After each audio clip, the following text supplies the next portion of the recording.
শুক্রবার মানেই নতুন কিছু আইটেম তৈরি করতে হয়, কিন্তু আজকে ভাবলাম নতুন কিছুই করব না, সিম্পল আজকে রান্না করব। তাই যে মুড়িঘণ্ট করেছি মাছের মাথা দিয়ে, মুগ ডাল দিয়ে, আর লোটে মাছ রান্না করছি, মানে পোড়া পোড়া করছি, বেশি করে পেঁয়াজ কাঁচামরিচ দিয়ে।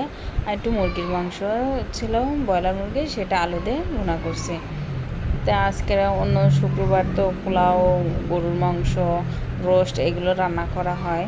তো সবসময় তো এগুলো করতে ভালো লাগে না, মনও চায় না। মাঝে মধ্যে একটু সিম্পলভাবে খেতে খুবই ভালো লাগে, সাদা ভাত দিয়ে, সাদা মাটা খাবার খেতে। তাই আজকে ভাবলাম এইগুলোই তো প্রথমে আমি লোটে মাছ পুরপুরা দিয়ে খেলাম, তারপরে এই যে মুগ ডাল দিয়ে মাছের মাথা দিয়ে রান্না করছি সেটা নেব, নিয়ে খেয়ে তারপরে হলো মুরগির মাংস। এই যে মুরগির মাংস, এক পিস মাংস, এক পিস আলু, সামান্য এতটুকুই খাওয়া হয়ে যায় সাদা ভাত দিয়ে। মানে এতে একটু তৃপ্তিকর খাবার, এতে অনেক তৃপ্তি হয়। সবসময় যে পোলাও মাংস